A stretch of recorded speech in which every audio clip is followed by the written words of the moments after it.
en las sombras polvorientas de una biblioteca olvidada en Ámsterdam, donde el aire mismo parecía susurrar secretos milenarios, Baruch Spinoza extendió sus manos temblorosas hacia un pergamino que cambiaría para siempre la comprensión del mundo occidental. Era el año 1670 y la ciudad dormía bajo el peso de sus propias certezas religiosas, ignorante de que en esa habitación silenciosa se estaba desenterrando una verdad que sacudiría los cimientos de la cristiandad.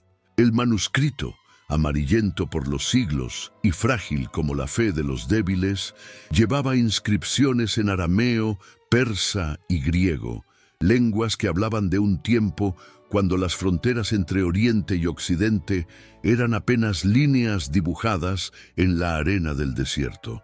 ¿Qué significa para la humanidad descubrir que su historia sagrada ha sido mutilada por el miedo? Spinoza sintió como sus dedos rozaban las palabras prohibidas, cada letra una daga clavada en el corazón de la ortodoxia. El pergamino relataba algo imposible, algo que la Iglesia había sepultado bajo montañas de dogmas y amenazas de excomunión.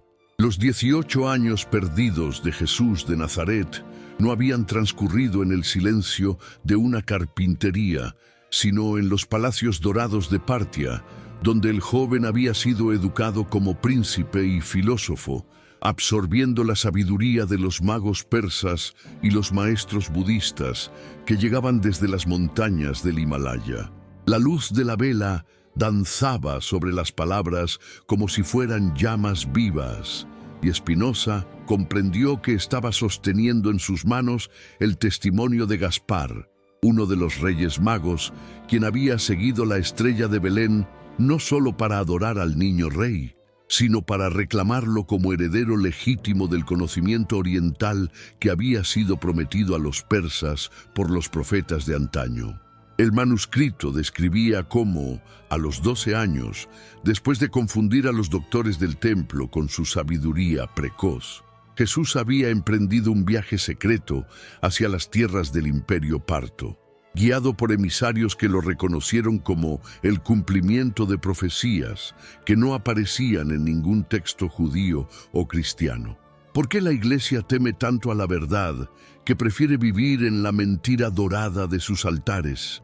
En las cortes de Ctesifón, la capital parta, el joven Jesús había sido recibido como príncipe espiritual, estudiando bajo la tutela de los últimos guardianes de la sabiduría zoroástrica y aprendiendo los misterios del alma que los griegos llamaban filosofía y los persas denominaban la luz eterna. Allí había conocido las enseñanzas del Buda, llevadas por monjes que viajaban a través de la ruta de la seda, y había dialogado con sabios judíos de la diáspora babilónica que conservaban tradiciones más antiguas que las de Jerusalén. El pergamino revelaba que Jesús había pasado 5 años en los templos del fuego sagrado, contemplando la danza eterna entre la luz y la oscuridad que Zoroastro había enseñado siglos antes. Había aprendido que Dios no era el déspota celoso que describían las escrituras judías, sino la sustancia infinita de la realidad, la fuerza que mueve las estrellas y hace crecer las flores, idéntica en esencia a lo que los persas llamaban Ahura Mazda y los griegos denominaban el Logos. ¿Acaso no era esta la misma verdad que Spinoza había redescubierto en su Ética? La comprensión de que Dios y la naturaleza eran una sola realidad. Durante otros 5 años, según el manuscrito, Jesús había viajado hacia el este, siguiendo las rutas comerciales hasta llegar a los monasterios budistas de Gandhara, donde había aprendido que el sufrimiento nace del apego y que la liberación del alma no requiere la mediación de sacerdotes ni templos.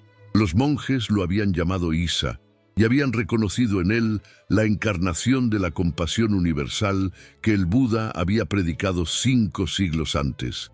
Allí había aprendido a sanar no solo los cuerpos, sino las almas atormentadas por la ignorancia y el miedo, ¿No será que la verdadera fe comienza cuando las certezas se quiebran como vasijas de barro contra la roca de la experiencia? El manuscrito describía cómo, durante los últimos 8 años de su ausencia, Jesús había regresado a Partia, convertido en un maestro que sintetizaba en su persona la sabiduría de 3 tradiciones: la profética judía, la contemplativa persa y la compasiva budista. Los reyes partos lo habían honrado como a un hijo adoptivo, y los magos lo habían reconocido como el puente viviente entre Oriente y Occidente, entre el cielo y la tierra, entre lo divino y lo humano. Spinoza sintió como su respiración se aceleraba mientras leía las descripciones de las enseñanzas que Jesús había impartido en los jardines colgantes de Babilonia, donde hablaba de un reino que no era de este mundo, porque era este mundo mismo, purificado por la comprensión y liberado de las cadenas de la superstición. Había enseñado que el amor no era un mandamiento impuesto desde arriba, sino la fuerza natural que une todas las cosas, la misma energía que hace que los planetas giren en sus órbitas y que los corazones latan en sincronía con el pulso del cosmos. El pergamino revelaba que cuando Jesús finalmente regresó a Judea a los 30 años, llevaba consigo no solo la autoridad de un rabí educado en las sinagogas de Jerusalén, sino la sabiduría acumulada de los más grandes maestros espirituales de su tiempo. Sus parábolas sobre el reino de los cielos eran ecos de las enseñanzas budistas sobre el nirvana. Sus curaciones milagrosas reflejaban las técnicas de los magos persas, y su comprensión de la ley divina había sido forjada en el diálogo entre la tradición mosaica y la filosofía zoroástrica. ¿Por qué la Iglesia teme más a las dudas que a las herejías? Porque las dudas despiertan la mente, mientras que las herejías pueden ser simplemente reemplazadas por nuevos dogmas. El manuscrito de Gaspar explicaba cómo los primeros seguidores de Jesús habían sido instruidos sobre sus años en Oriente, pero cómo, después de la destrucción de Jerusalén y la dispersión de los apóstoles, esta parte crucial de su biografía había sido deliberadamente suprimida por los padres de la Iglesia, quienes temían que la asociación del cristianismo con las religiones orientales debilitara su mensaje de exclusividad y superioridad. Pablo de Tarso, según el manuscrito, había conocido fragmentos de esta historia a través de los cristianos de Antioquía y había luchado por mantener el cristianismo dentro de los límites del judaísmo helenizado, rechazando las influencias orientales que consideraba peligrosas para la pureza doctrinal. Pero otros apóstoles, especialmente Tomás, habían preservado las enseñanzas orientales de Jesús y las habían llevado de vuelta hacia el este, estableciendo comunidades cristianas en Persia y la India que conservaron durante siglos una versión del cristianismo mucho más próxima a las enseñanzas originales del Maestro. Spinoza comprendió que estaba leyendo no solo la historia oculta de Jesús, sino la explicación de por qué el cristianismo oficial se había convertido en una religión de temor y culpa, alejada de la sabiduría liberadora que su fundador había absorbido durante sus años formativos en Oriente. ¿Acaso no había sido él mismo excomulgado por atreverse a pensar que Dios era la naturaleza misma? Una verdad que Jesús había aprendido de los magos persas, quienes veían la divinidad en cada llama sagrada y en cada respiración del viento. El manuscrito continuaba relatando cómo, durante su ministerio público en Judea, Jesús había utilizado constantemente metáforas y conceptos que solo podían ser plenamente comprendidos por quienes conocían las tradiciones orientales. Su enseñanza sobre el reino de los cielos como algo que está dentro de vosotros era una traducción directa de las enseñanzas budistas sobre la naturaleza búdica inherente en todos los seres. Su insistencia en que Dios es espíritu reflejaba la comprensión zoroástrica de Ahura Mazda como la esencia inmaterial de la realidad. Sus curaciones y milagros seguían los patrones descritos en los textos persas sobre el poder de la mente purificada para transformar la materia. ¿Qué significa que un dogma se derrumbe ante la razón? Significa que la verdad es más fuerte que las mentiras, por muy hermosamente adornadas que estén con oro y piedras preciosas.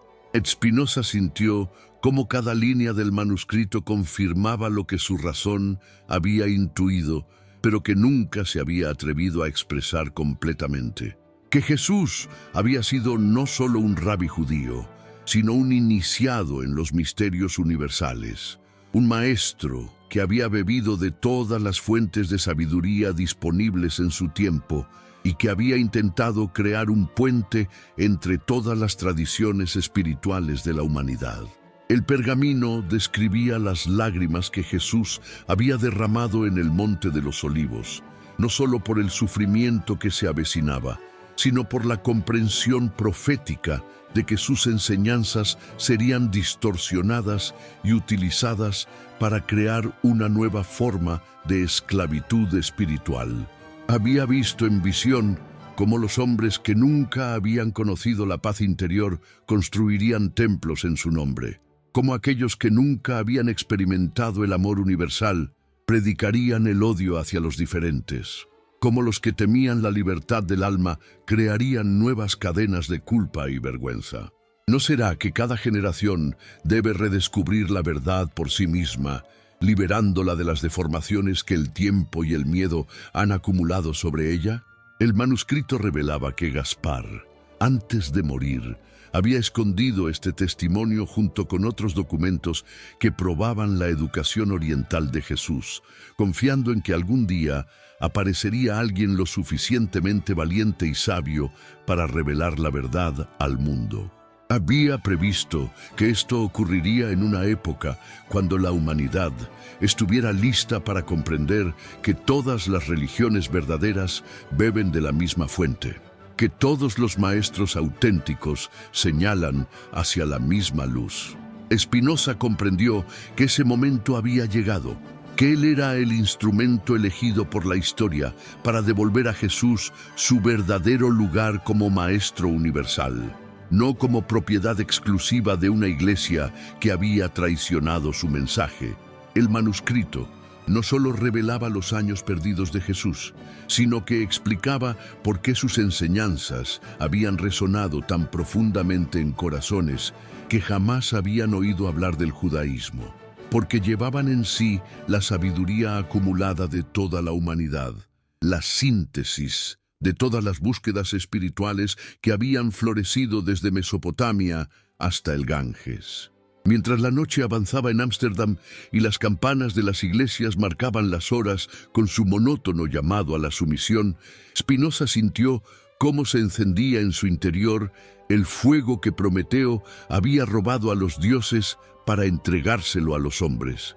Tenía en sus manos la antorcha que podía iluminar el mundo, pero también sabía que quienes viven en la oscuridad por elección propia harían todo lo posible por apagarla. En este momento de revelación, mientras la verdad emergía de las sombras como el sol que se alza sobre las montañas, el filósofo comprendió que cada lector de esta historia, cada alma que se atrevía a cuestionar las versiones oficiales de la realidad, formaba parte de una comunión invisible de buscadores de la verdad que se extendía a través del tiempo y el espacio. Escribid en los comentarios desde qué país y ciudad estáis mirando este video y qué hora es allí en este momento.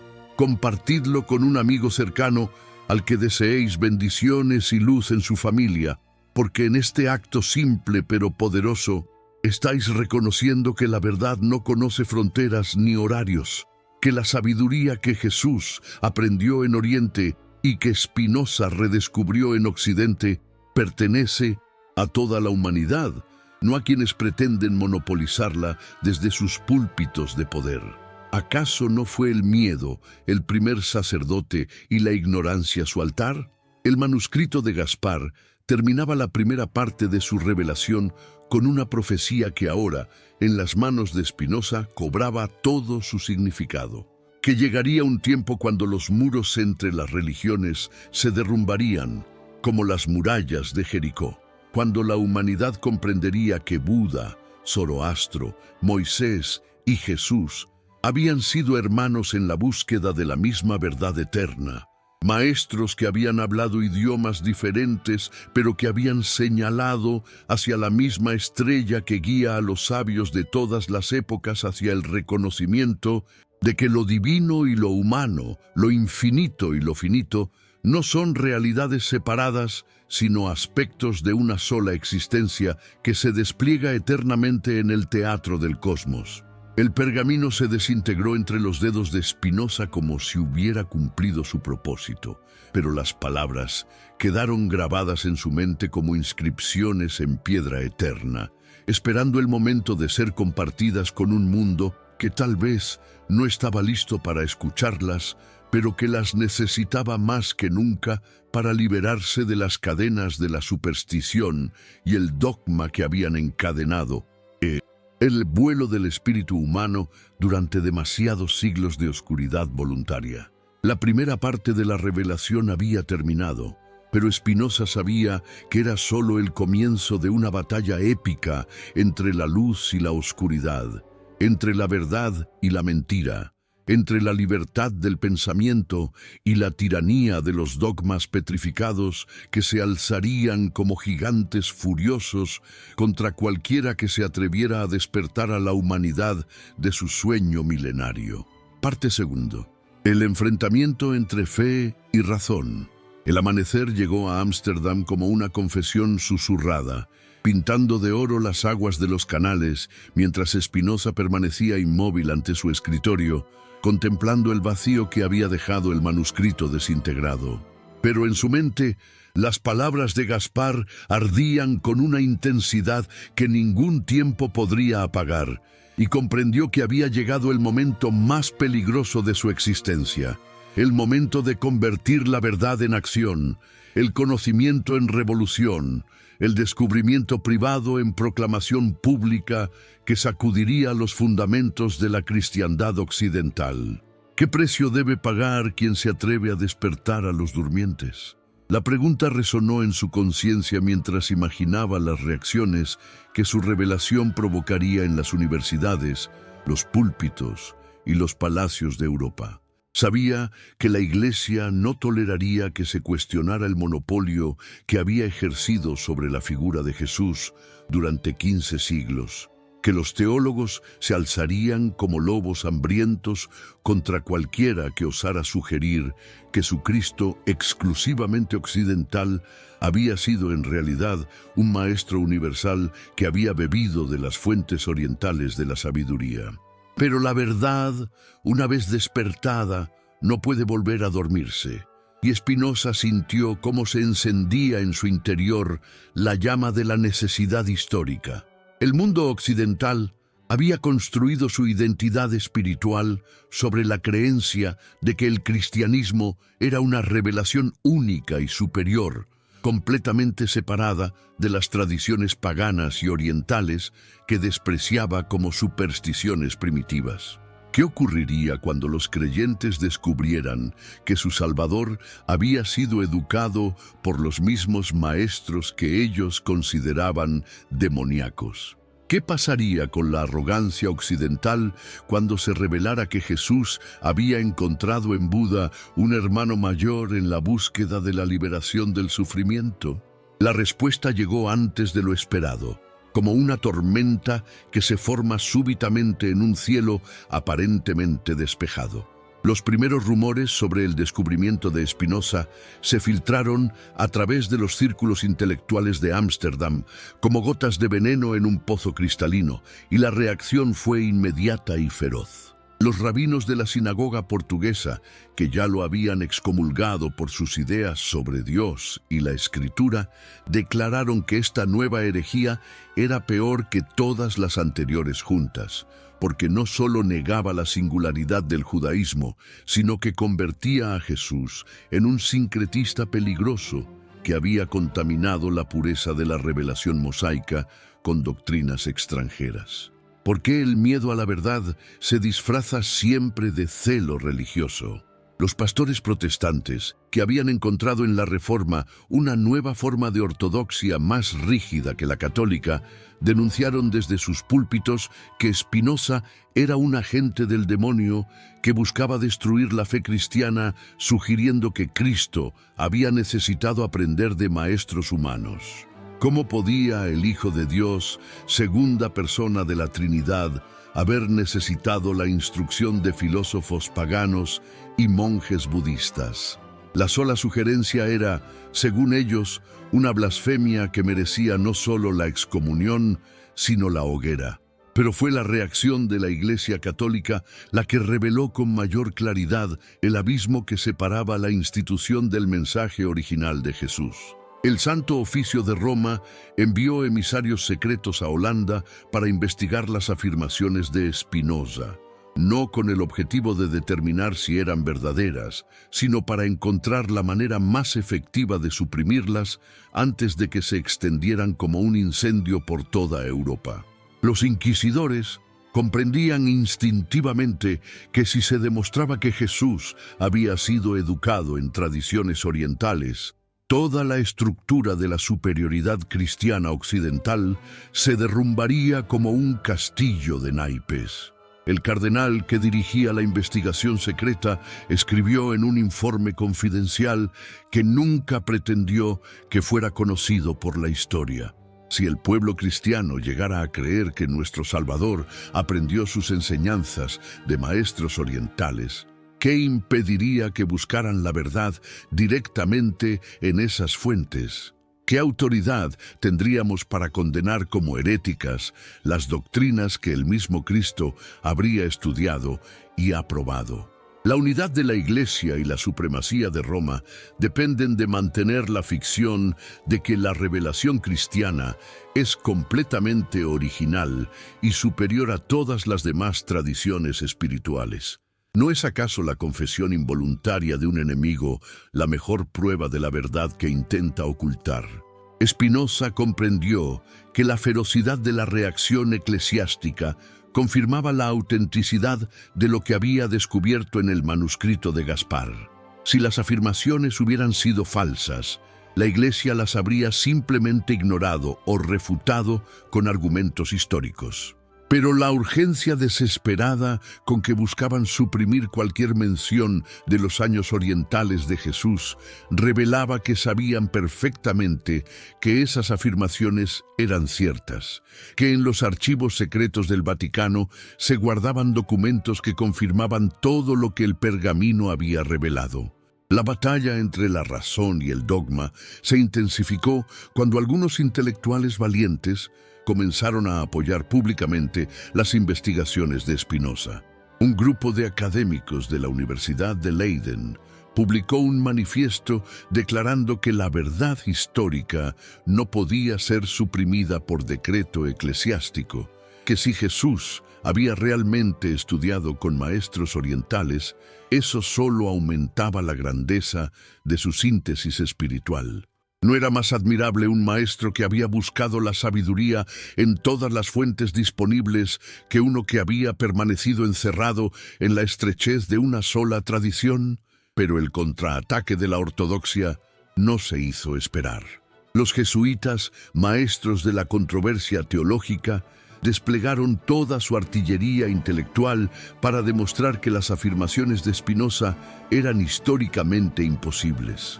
Publicaron tratados eruditos argumentando que no existían rutas comerciales seguras entre Judea y Partia en la época de Jesús, que los evangelios no contenían ninguna referencia a enseñanzas orientales, que la síntesis que Spinoza describía era demasiado sofisticada para haber sido obra de un carpintero galileo del siglo I.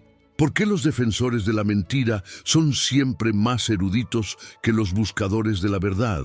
Porque la mentira necesita infinitos apuntalamientos intelectuales para sostenerse, mientras que la verdad se sostiene por sí misma. Spinoza respondió a los ataques jesuitas con una simplicidad devastadora. Si los evangelios no mencionaban los años orientales de Jesús, era porque habían sido deliberadamente editados para ocultar esa parte de su formación.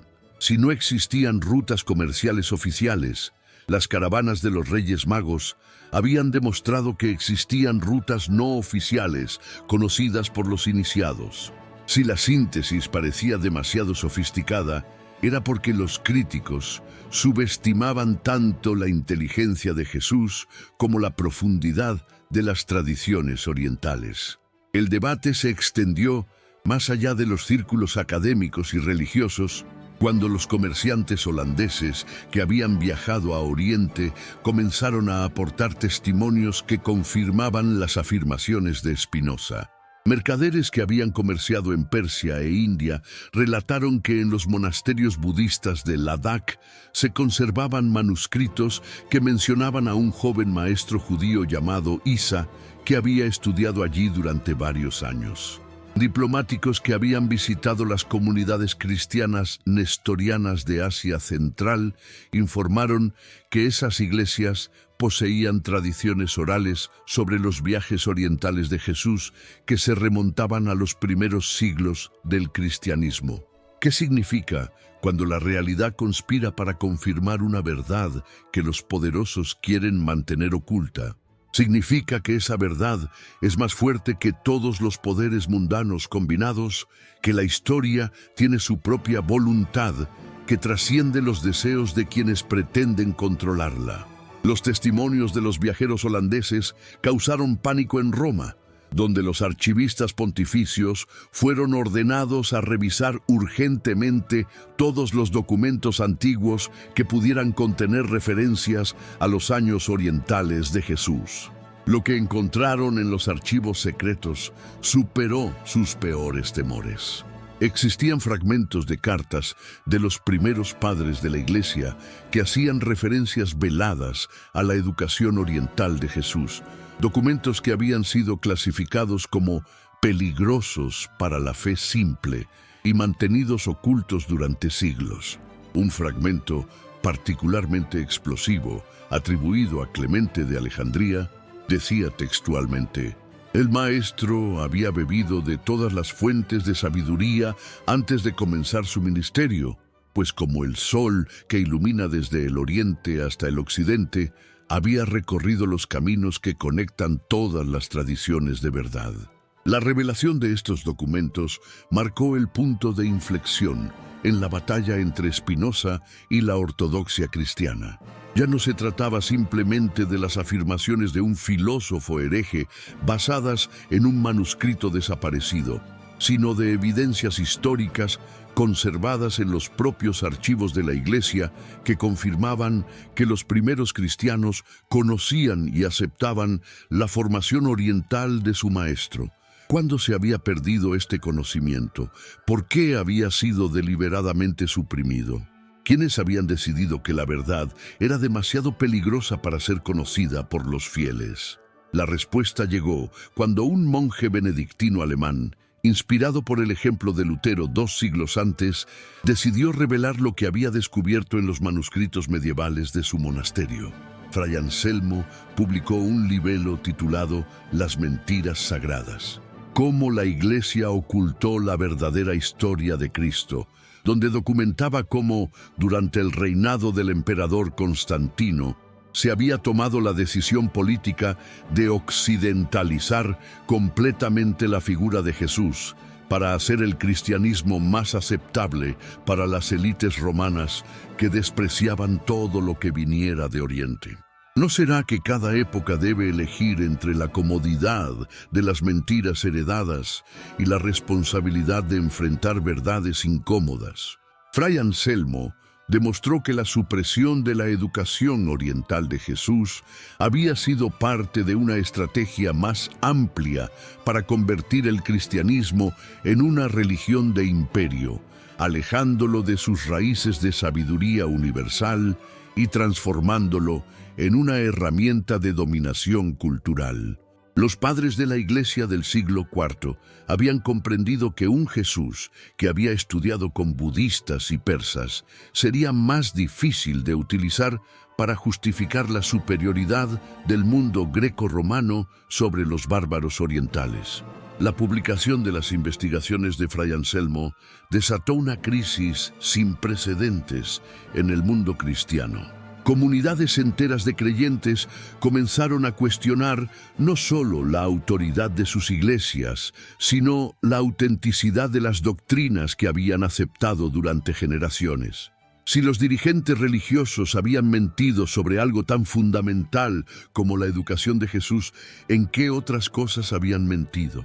¿Qué otros aspectos de la verdad habían sido sacrificados en el altar de la conveniencia política y la ortodoxia institucional? Spinoza observó con una mezcla de satisfacción y preocupación cómo se extendía por toda Europa lo que los historiadores llamarían después la Segunda Reforma. Un movimiento que buscaba liberar el cristianismo no solo de la autoridad papal, como había hecho Lutero, sino de los límites occidentales que le habían sido impuestos durante los primeros siglos de su desarrollo institucional.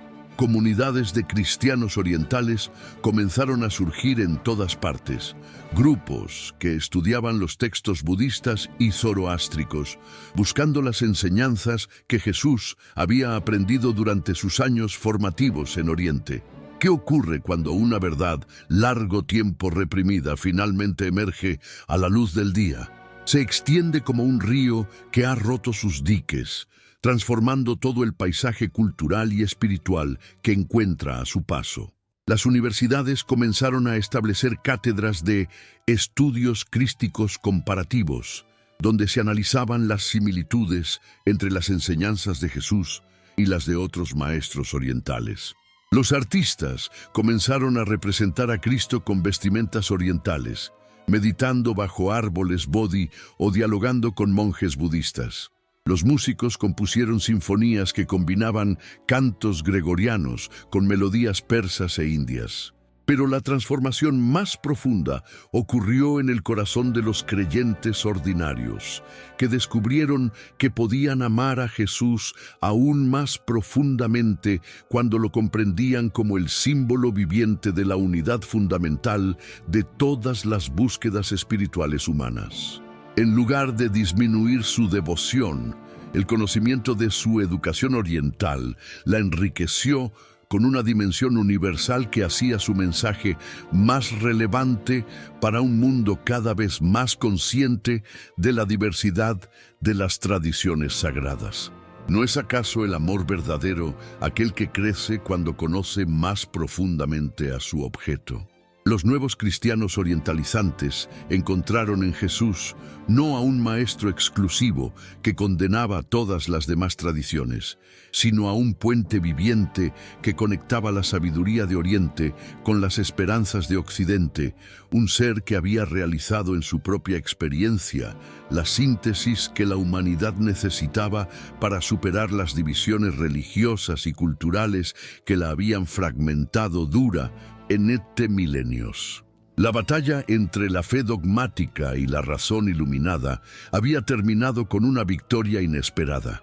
No el triunfo de una sobre la otra, sino su reconciliación en una fe más profunda que no temía a la verdad porque había descubierto que la verdad es el fundamento más sólido sobre el cual construir una espiritualidad auténtica. Spinoza comprendió que había sido elegido por la historia no para destruir la religión, sino para liberarla de las cadenas que la habían mantenido prisionera de los intereses mezquinos de quienes pretendían monopolizar el acceso a lo sagrado. Parte tercero, el clímax y el cierre filosófico. En la quietud de su última morada en La Haya, mientras las sombras del atardecer se alargaban como dedos de eternidad sobre los libros que habían sido sus compañeros más fieles, Spinoza sintió que se acercaba el momento de la síntesis final, la hora en que todas las verdades dispersas se reunirían como ríos que confluyen en el océano infinito del entendimiento. Los años habían pasado desde el descubrimiento del manuscrito de Gaspar, y Europa había sido transformada por una revolución silenciosa que había cambiado para siempre la manera en que la humanidad occidental comprendía su lugar en el cosmos espiritual. ¿Qué significa para una civilización entera despertar del sueño de su propia excepcionalidad? Significa renacer en una forma más hermosa y más verdadera, despojada de las ilusiones que la habían mantenido separada del resto de la familia humana. El cristianismo occidental, confrontado con la evidencia irrefutable de que su maestro fundador había sido nutrido por la sabiduría de Oriente, había experimentado una metamorfosis que pocos se habrían atrevido a imaginar. En lugar de desintegrarse bajo el peso de la verdad, se había expandido hasta abrazar dimensiones de significado que habían estado ocultas durante 15 siglos de interpretación estrecha y partidista. Las iglesias habían comenzado a incorporar elementos de meditación budista en sus servicios, reconociendo que Jesús mismo había aprendido estas técnicas durante sus años en los monasterios del Himalaya. Los teólogos más audaces escribían tratados sobre la Trinidad Oriental de Cristo, explorando cómo el maestro de Nazaret había integrado en su enseñanza la compasión budista, la sabiduría zoroástrica y la profecía judía. Los misioneros, en lugar de partir hacia tierras lejanas para convertir a los paganos, viajaban para aprender de las tradiciones que habían formado parte de la educación de su propio Salvador. Spinoza contempló con una mezcla de asombro y satisfacción cómo la verdad que había liberado del pergamino de Gaspar se había convertido en una fuerza transformadora que trascendía las fronteras religiosas, culturales e incluso raciales. ¿No había predicho el mismo Jesús que la verdad haría libres a los hombres? Pero pocos habían comprendido que esa liberación incluiría la libertad de las propias limitaciones conceptuales que habían encerrado su mensaje en las cárceles de la ortodoxia exclusivista. La transformación no había sido fácil ni inmediata. Durante décadas, Europa había sido sacudida por lo que los historiadores llamaron las guerras de la verdad, conflictos que no se libraron con espadas y cañones, sino con libros y sermones, con argumentos y revelaciones, con la paciencia infinita de quienes sabían que estaban del lado correcto de la historia. Los defensores de la ortodoxia tradicional habían luchado ferozmente por mantener la ficción de un cristianismo puramente occidental, pero la evidencia histórica había sido demasiado abrumadora para ser ignorada indefinidamente. ¿Por qué la resistencia a la verdad es siempre más feroz en el momento anterior a su triunfo definitivo? Porque quienes han construido su identidad sobre mentiras saben instintivamente que aceptar la verdad significará no solo cambiar de opinión, sino renacer como personas completamente diferentes. Los últimos defensores de la ortodoxia exclusivista se habían aferrado a sus posiciones con la desesperación de náufragos que se niegan a soltar los restos del barco que se hunde, sin comprender que el mar que los rodeaba no era el abismo de la perdición, sino el océano infinito de una verdad más grande y más hermosa de la que jamás habían imaginado. El punto de inflexión definitivo había llegado cuando el Papa Benedicto XIV, en un gesto que sorprendió al mundo entero, publicó la encíclica Veritas Orientalis, en la que reconocía oficialmente que los años orientales de Jesús habían sido una parte auténtica de su formación espiritual. El Papa escribió: «La Iglesia no debe temer la verdad, porque la verdad es Cristo mismo, y Cristo es más grande que nuestras comprensiones limitadas de Cristo.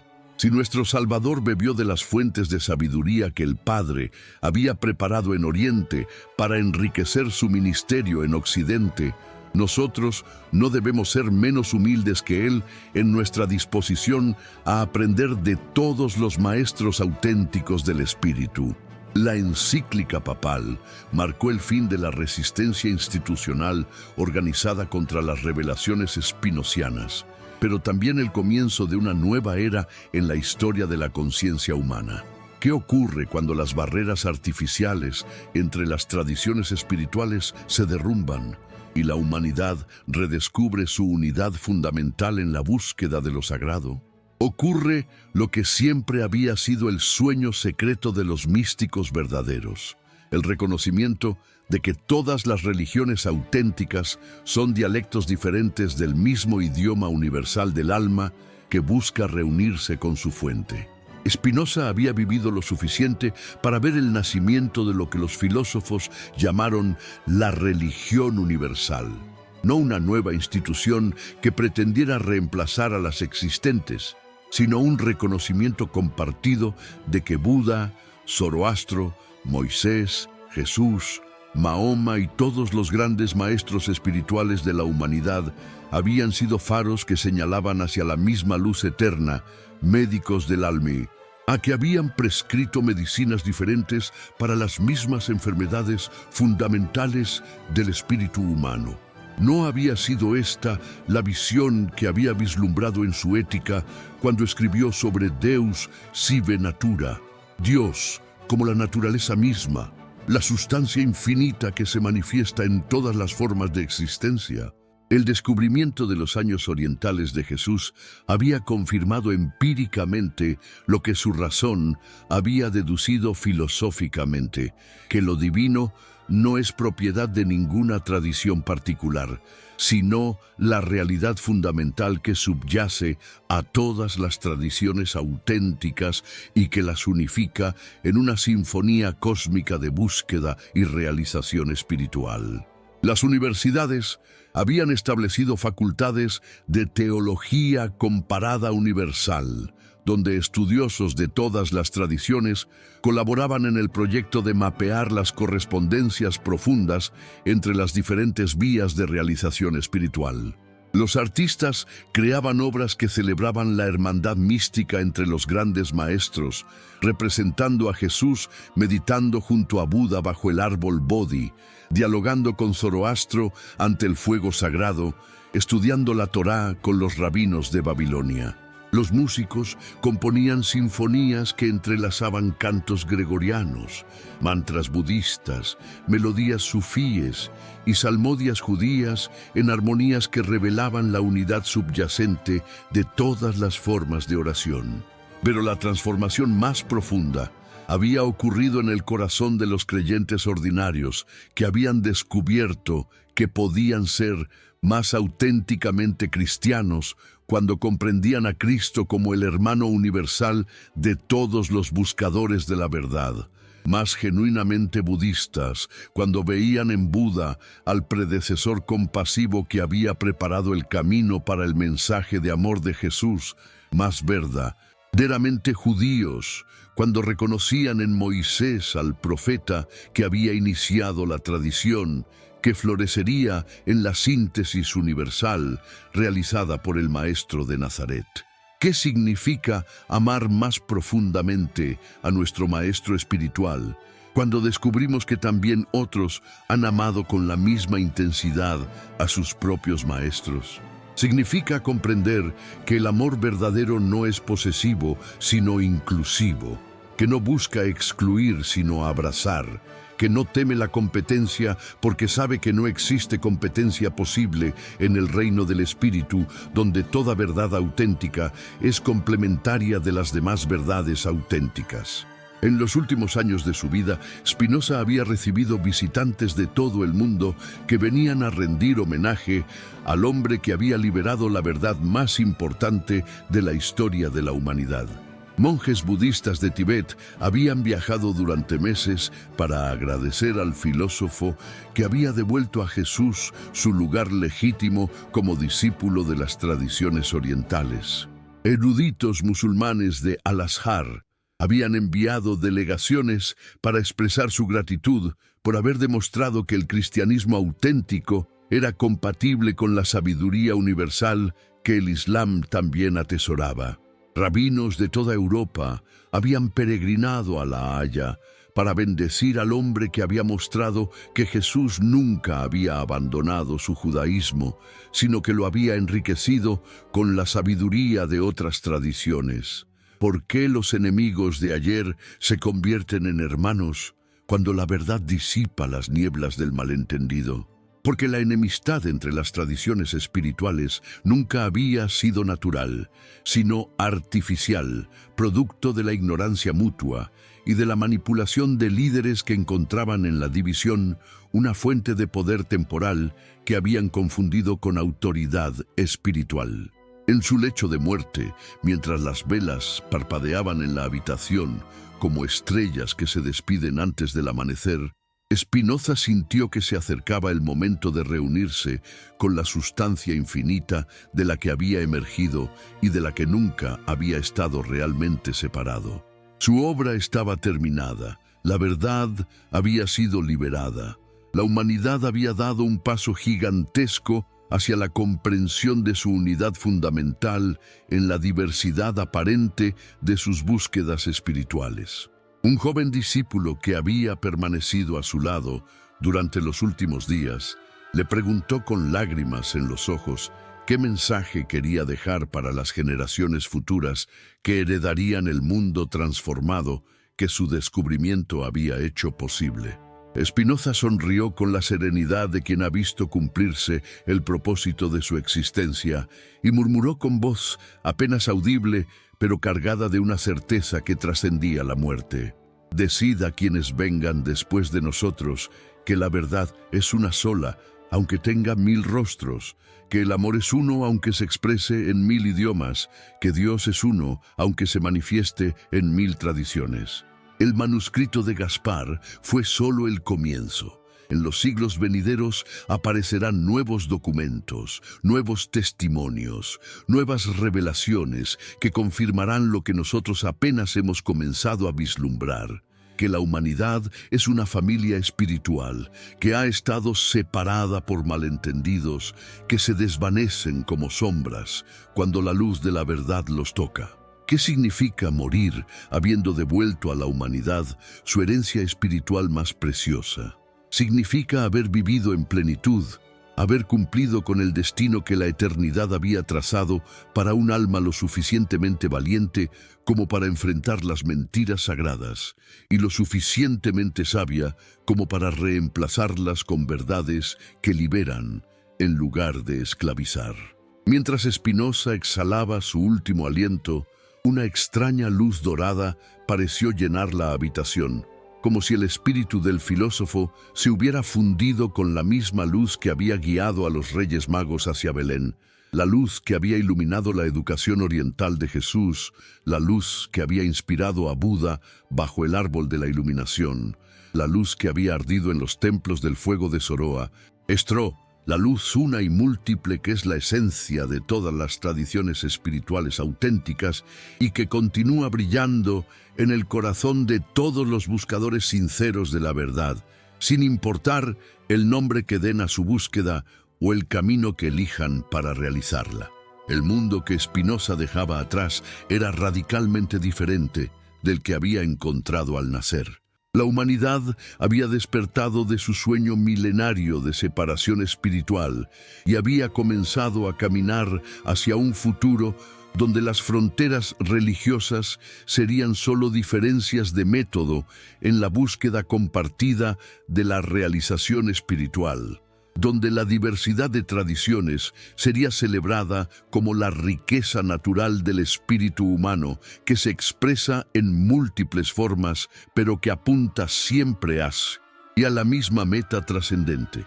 En este momento final de la revelación, mientras la historia abraza el nuevo amanecer que las verdades descubiertas han hecho posible, cada alma que ha participado en esta búsqueda de la verdad oculta se convierte en heredera y guardiana de un tesoro que trasciende las fronteras del tiempo y el espacio. La invitación que habíamos extendido al comienzo de este viaje: escribid desde qué país y ciudad estáis participando de esta revelación. Compartid esta luz con un amigo que necesite bendiciones en su camino. Se revela ahora no como una simple petición de participación, sino como el reconocimiento de una hermandad cósmica que incluye a todos los que se atreven a buscar la verdad más allá de las versiones oficiales de la realidad. ¿No será que cada generación está llamada a redescubrir por sí misma las verdades eternas que los poderes temporales se empeñan en ocultar? El manuscrito de Gaspar se desintegró entre los dedos de Spinoza, pero las verdades que contenía se han vuelto inmortales, escritas no en pergaminos que pueden destruirse, sino en la conciencia colectiva de una humanidad que ha aprendido finalmente que todas las búsquedas auténticas de lo sagrado son cartas de una misma correspondencia cósmica, notas de una misma sinfonía eterna, colores de un mismo arco iris infinito que conecta la tierra con el cielo en el corazón de todos los que se atreven a amar la verdad más que la comodidad de las ilusiones heredadas. La verdad que Spinoza liberó no puede volver a ser encadenada, porque ha echado raíces en demasiados corazones, ha encontrado hogar en demasiadas mentes, ha encendido demasiadas antorchas como para que la oscuridad pueda volver a reinar sobre el espíritu humano. Y así, mientras las campanas de todas las iglesias, sinagogas, mezquitas y templos del mundo repican juntas por primera vez en la historia, celebrando no sus diferencias, sino su unidad en la búsqueda de lo eterno, el eco de esas campanadas lleva consigo el mensaje que cambiará para siempre el destino espiritual de la humanidad. Que la verdad es una, el amor es uno, Dios es uno, y todos los caminos auténticos hacia la luz se encuentran finalmente en el mismo destino luminoso que es nuestro hogar común en el infinito. Based on my memory of your preferences for extended philosophical narratives and your specific request for part 2 of the Spinoza manuscript story, I understand you want the second 8,000-word section continuing the narrative flow without breaks or chapter headings. Part 2. El enfrentamiento entre fe y razón. Continuación. El amanecer llegó a Ámsterdam como una confesión susurrada, pintando de oro las aguas de los canales, mientras Spinoza permanecía inmóvil ante su escritorio, contemplando el vacío que había dejado el manuscrito desintegrado. Pero en su mente, las palabras de Gaspar ardían con una intensidad que ningún tiempo podría apagar, y comprendió que había llegado el momento más peligroso de su existencia. El momento de convertir la verdad en acción, el conocimiento en revolución, el descubrimiento privado en proclamación pública que sacudiría los fundamentos de la cristiandad occidental. ¿Qué precio debe pagar quien se atreve a despertar a los durmientes? La pregunta resonó en su conciencia mientras imaginaba las reacciones que su revelación provocaría en las universidades, los púlpitos y los palacios de Europa. Sabía que la Iglesia no toleraría que se cuestionara el monopolio que había ejercido sobre la figura de Jesús durante 15 siglos, que los teólogos se alzarían como lobos hambrientos contra cualquiera que osara sugerir que su Cristo exclusivamente occidental había sido en realidad un maestro universal que había bebido de las fuentes orientales de la sabiduría. Pero la verdad, una vez despertada, no puede volver a dormirse, y Spinoza sintió cómo se encendía en su interior la llama de la necesidad histórica. El mundo occidental había construido su identidad espiritual sobre la creencia de que el cristianismo era una revelación única y superior, completamente separada de las tradiciones paganas y orientales que despreciaba como supersticiones primitivas. ¿Qué ocurriría cuando los creyentes descubrieran que su Salvador había sido educado por los mismos maestros que ellos consideraban demoníacos? ¿Qué pasaría con la arrogancia occidental cuando se revelara que Jesús había encontrado en Buda un hermano mayor en la búsqueda de la liberación del sufrimiento? La respuesta llegó antes de lo esperado, como una tormenta que se forma súbitamente en un cielo aparentemente despejado. Los primeros rumores sobre el descubrimiento de Spinoza se filtraron a través de los círculos intelectuales de Ámsterdam como gotas de veneno en un pozo cristalino, y la reacción fue inmediata y feroz. Los rabinos de la sinagoga portuguesa, que ya lo habían excomulgado por sus ideas sobre Dios y la Escritura, declararon que esta nueva herejía era peor que todas las anteriores juntas, porque no solo negaba la singularidad del judaísmo, sino que convertía a Jesús en un sincretista peligroso que había contaminado la pureza de la revelación mosaica con doctrinas extranjeras. ¿Por qué el miedo a la verdad se disfraza siempre de celo religioso?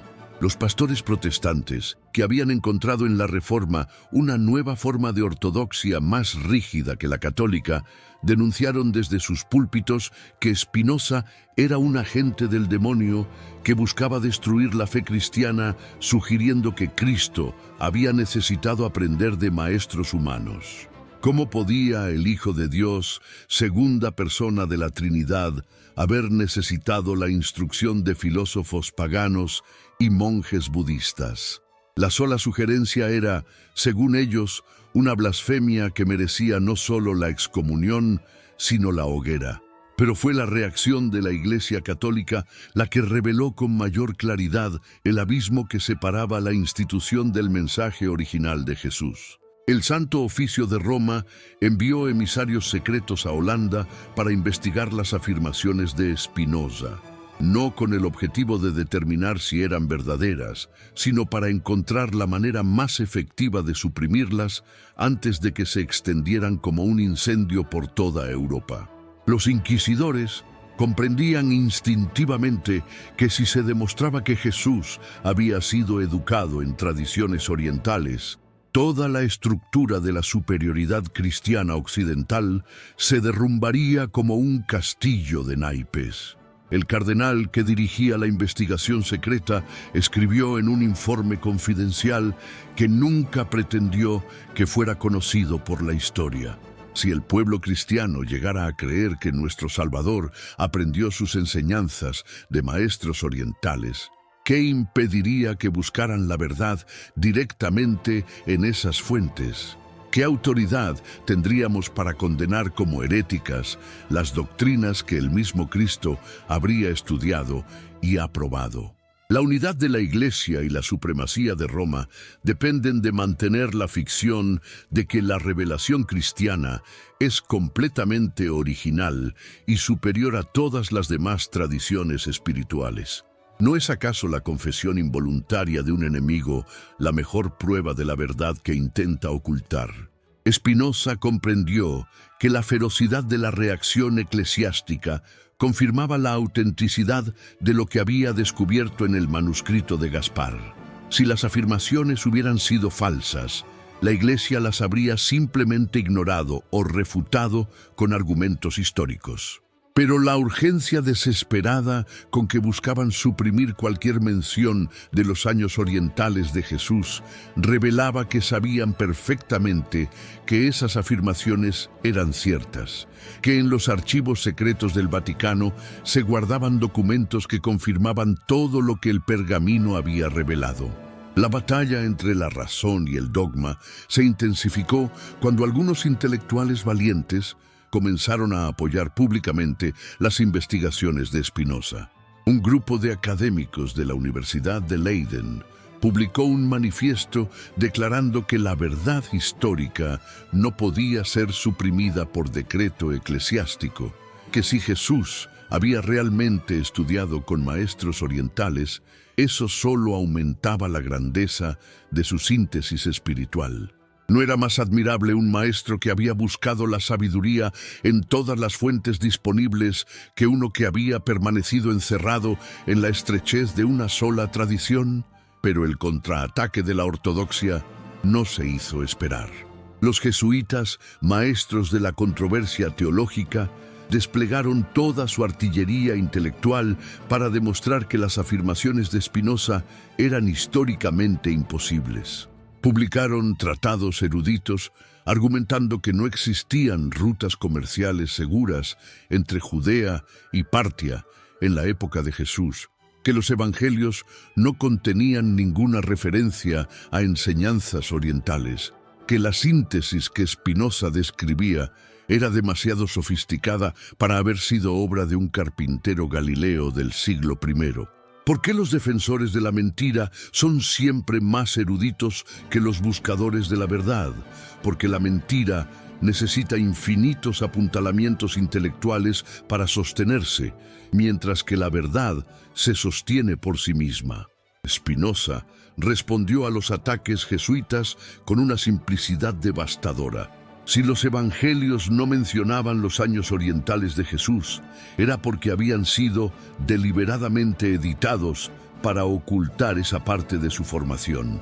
Si no existían rutas comerciales oficiales, las caravanas de los Reyes Magos habían demostrado que existían rutas no oficiales conocidas por los iniciados. Si la síntesis parecía demasiado sofisticada, era porque los críticos subestimaban tanto la inteligencia de Jesús como la profundidad de las tradiciones orientales. El debate se extendió más allá de los círculos académicos y religiosos, cuando los comerciantes holandeses que habían viajado a Oriente comenzaron a aportar testimonios que confirmaban las afirmaciones de Spinoza. Mercaderes que habían comerciado en Persia e India relataron que en los monasterios budistas de Ladakh se conservaban manuscritos que mencionaban a un joven maestro judío llamado Isa que había estudiado allí durante varios años. Diplomáticos que habían visitado las comunidades cristianas nestorianas de Asia Central informaron que esas iglesias poseían tradiciones orales sobre los viajes orientales de Jesús que se remontaban a los primeros siglos del cristianismo. ¿Qué significa cuando la realidad conspira para confirmar una verdad que los poderosos quieren mantener oculta? Significa que esa verdad es más fuerte que todos los poderes mundanos combinados, que la historia tiene su propia voluntad que trasciende los deseos de quienes pretenden controlarla. Los testimonios de los viajeros holandeses causaron pánico en Roma, donde los archivistas pontificios fueron ordenados a revisar urgentemente todos los documentos antiguos que pudieran contener referencias a los años orientales de Jesús. Lo que encontraron en los archivos secretos superó sus peores temores. Existían fragmentos de cartas de los primeros padres de la Iglesia que hacían referencias veladas a la educación oriental de Jesús, documentos que habían sido clasificados como peligrosos para la fe simple y mantenidos ocultos durante siglos. Un fragmento particularmente explosivo, atribuido a Clemente de Alejandría, decía textualmente: «El maestro había bebido de todas las fuentes de sabiduría antes de comenzar su ministerio, pues como el sol que ilumina desde el oriente hasta el occidente, había recorrido los caminos que conectan todas las tradiciones de verdad». La revelación de estos documentos marcó el punto de inflexión en la batalla entre Spinoza y la ortodoxia cristiana. Ya no se trataba simplemente de las afirmaciones de un filósofo hereje basadas en un manuscrito desaparecido, sino de evidencias históricas conservadas en los propios archivos de la Iglesia que confirmaban que los primeros cristianos conocían y aceptaban la formación oriental de su maestro. ¿Cuándo se había perdido este conocimiento? ¿Por qué había sido deliberadamente suprimido? ¿Quiénes habían decidido que la verdad era demasiado peligrosa para ser conocida por los fieles? La respuesta llegó cuando un monje benedictino alemán, inspirado por el ejemplo de Lutero 2 siglos antes, decidió revelar lo que había descubierto en los manuscritos medievales de su monasterio. Fray Anselmo publicó un libelo titulado Las mentiras sagradas, cómo la Iglesia ocultó la verdadera historia de Cristo, donde documentaba cómo, durante el reinado del emperador Constantino, se había tomado la decisión política de occidentalizar completamente la figura de Jesús para hacer el cristianismo más aceptable para las élites romanas que despreciaban todo lo que viniera de Oriente. ¿No será que cada época debe elegir entre la comodidad de las mentiras heredadas y la responsabilidad de enfrentar verdades incómodas? Fray Anselmo demostró que la supresión de la educación oriental de Jesús había sido parte de una estrategia más amplia para convertir el cristianismo en una religión de imperio, alejándolo de sus raíces de sabiduría universal y transformándolo en una herramienta de dominación cultural. Los padres de la Iglesia del siglo IV habían comprendido que un Jesús que había estudiado con budistas y persas sería más difícil de utilizar para justificar la superioridad del mundo greco-romano sobre los bárbaros orientales. La publicación de las investigaciones de Fray Anselmo desató una crisis sin precedentes en el mundo cristiano. Comunidades enteras de creyentes comenzaron a cuestionar no solo la autoridad de sus iglesias, sino la autenticidad de las doctrinas que habían aceptado durante generaciones. Si los dirigentes religiosos habían mentido sobre algo tan fundamental como la educación de Jesús, ¿en qué otras cosas habían mentido? ¿Qué otros aspectos de la verdad habían sido sacrificados en el altar de la conveniencia política y la ortodoxia institucional? Spinoza observó con una mezcla de satisfacción y preocupación cómo se extendía por toda Europa lo que los historiadores llamarían después la Segunda Reforma. Un movimiento que buscaba liberar el cristianismo no solo de la autoridad papal, como había hecho Lutero, sino de los límites occidentales que le habían sido impuestos durante los primeros siglos de su desarrollo institucional. Comunidades de cristianos orientales comenzaron a surgir en todas partes, grupos que estudiaban los textos budistas y zoroástricos, buscando las enseñanzas que Jesús había aprendido durante sus años formativos en Oriente. ¿Qué ocurre cuando una verdad largo tiempo reprimida finalmente emerge a la luz del día? Se extiende como un río que ha roto sus diques, transformando todo el paisaje cultural y espiritual que encuentra a su paso. Las universidades comenzaron a establecer cátedras de estudios crísticos comparativos, donde se analizaban las similitudes entre las enseñanzas de Jesús y las de otros maestros orientales. Los artistas comenzaron a representar a Cristo con vestimentas orientales, meditando bajo árboles bodhi o dialogando con monjes budistas. Los músicos compusieron sinfonías que combinaban cantos gregorianos con melodías persas e indias.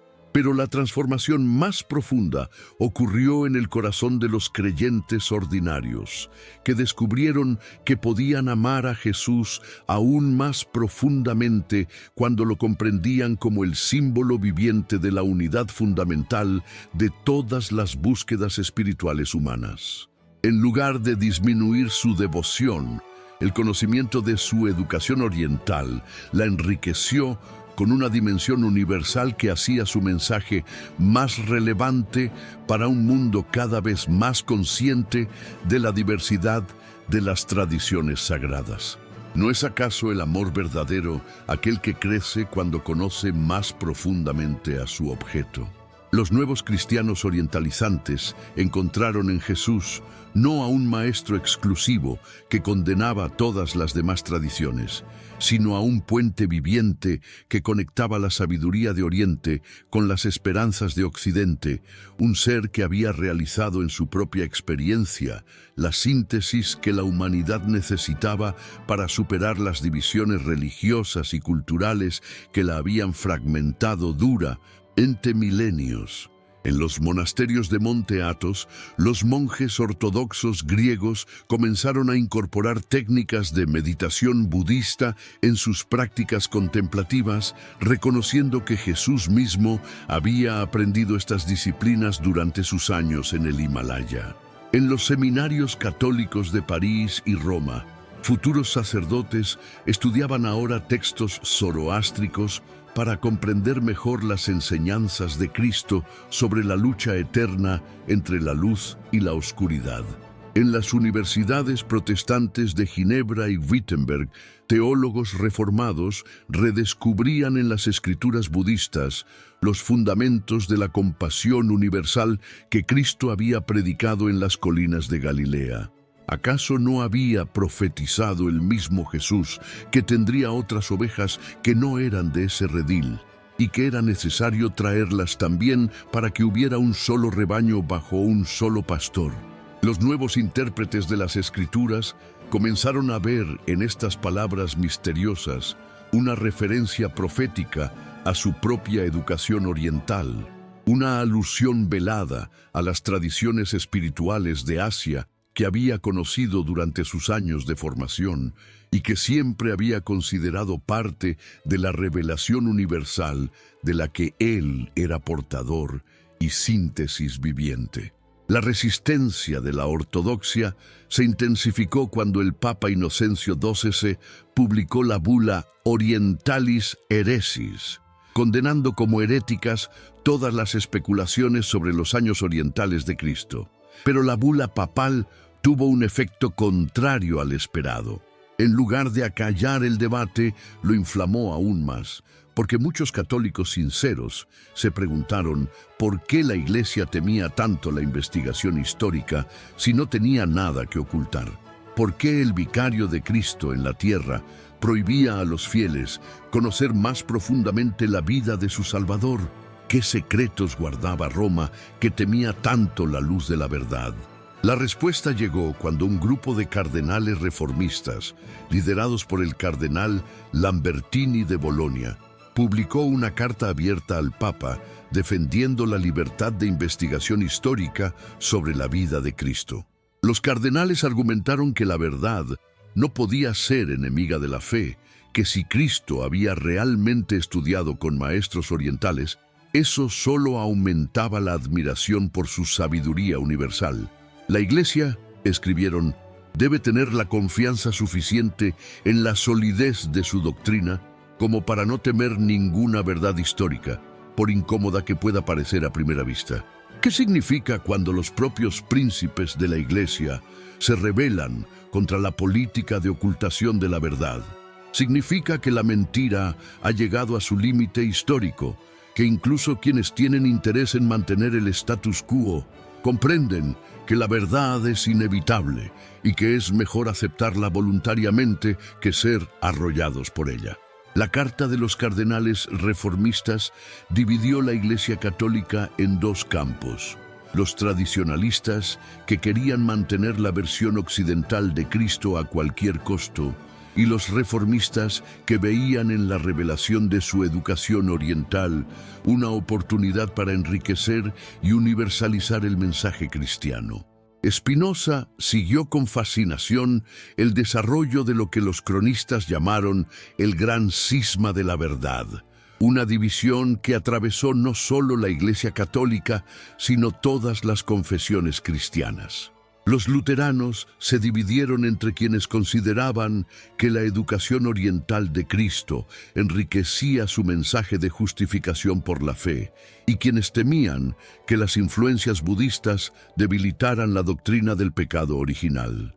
Los anglicanos se fracturaron entre los que veían en la revelación una confirmación de su vía media entre catolicismo y protestantismo, y los que la consideraban una amenaza a la tradición apostólica inglesa. ¿No será que toda verdad auténtica debe pasar por el fuego de la controversia antes de ser aceptada por la conciencia colectiva?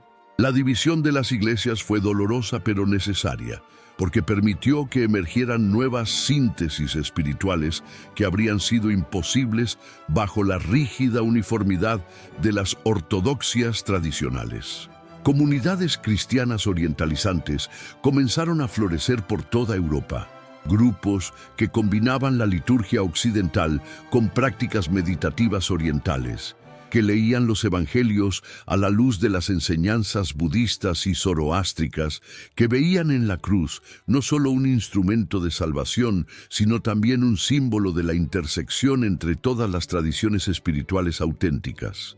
En Inglaterra, el obispo Berkeley fundó la Iglesia Cristiana Universal, una comunidad que celebraba servicios donde se leían pasajes de los evangelios junto con textos del Dhammapada budista y los gathas de Zoroastro. En Francia, el abate Mabillon estableció monasterios donde los monjes cristianos estudiaban sánscrito y persa para leer en sus idiomas originales los textos que Jesús había conocido durante su educación oriental. En Alemania, el teólogo Franke desarrolló una teología de la revelación progresiva que veía en las diferentes tradiciones espirituales etapas preparatorias para la síntesis final realizada por Cristo. Pero fue en los Países Bajos, la patria de Spinoza, donde se desarrolló la síntesis más radical y completa. La Iglesia de la Verdad Universal, fundada por discípulos directos del filósofo, proclamó que Cristo había sido efectivamente el cumplimiento de todas las tradiciones espirituales anteriores, pero no en el sentido de superarlas y anularlas, sino de revelar su unidad fundamental. Jesús no había venido a abolir la sabiduría de Buda o de Zoroastro, sino a mostrar que todas las búsquedas auténticas de la liberación espiritual convergían en la misma experiencia de unión con lo divino que él había realizado de manera perfecta. ¿Qué significa para la humanidad descubrir que sus maestros espirituales más grandes han sido hermanos en la búsqueda de la misma verdad eterna?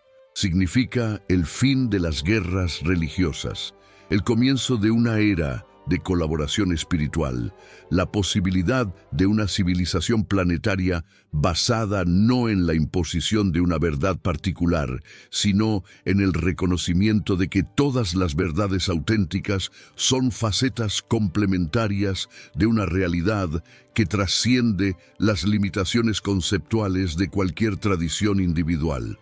Los misioneros de la nueva Iglesia Universal no partían hacia tierras lejanas para convertir a los paganos, sino para aprender de las tradiciones que habían nutrido a su propio maestro. Monjes cristianos establecieron comunidades contemplativas en los monasterios budistas de Tibet, donde estudiaban las técnicas de meditación que Jesús había aprendido durante su juventud. Teólogos cristianos se instalaron en los templos zoroástricos de Persia, donde investigaban los misterios del fuego sagrado que habían iluminado la comprensión de Cristo sobre la naturaleza divina. La transformación no se limitó al ámbito religioso. Los filósofos comenzaron a desarrollar sistemas de pensamiento que integraban la metafísica occidental con la sabiduría oriental, creando síntesis conceptuales que habrían sido impensables antes de la revelación spinoziana. Los artistas desarrollaron nuevas formas estéticas que combinaban la perspectiva renacentista con la espiritualidad oriental, pintando cuadros donde Cristo aparecía meditando en posturas de yoga o dialogando con Buda bajo el árbol de la iluminación.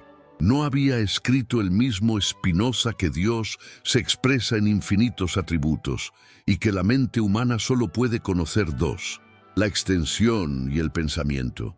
Ahora sus seguidores comprendían que las diferentes tradiciones espirituales eran como ventanas abiertas a diferentes aspectos de esa infinitud divina, y que Cristo había sido el primero en realizar la síntesis perfecta de todas esas perspectivas parciales en una visión integral de la realidad. La batalla entre fe y razón había terminado con una victoria inesperada. No el triunfo de una sobre la otra, sino su reconciliación en una comprensión más profunda que reconocía la razón como el instrumento natural para descubrir las verdades que la fe auténtica siempre había intuido. Spinoza había demostrado que no era necesario elegir entre amar a Cristo y respetar la sabiduría oriental, entre ser cristiano y reconocer la validez de otras tradiciones espirituales, entre la fe y la investigación histórica, porque todas estas aparentes oposiciones se resolvían naturalmente cuando se las contemplaba desde la perspectiva de la verdad integral que Cristo había encarnado y que finalmente la humanidad estaba preparada para comprender y vivir.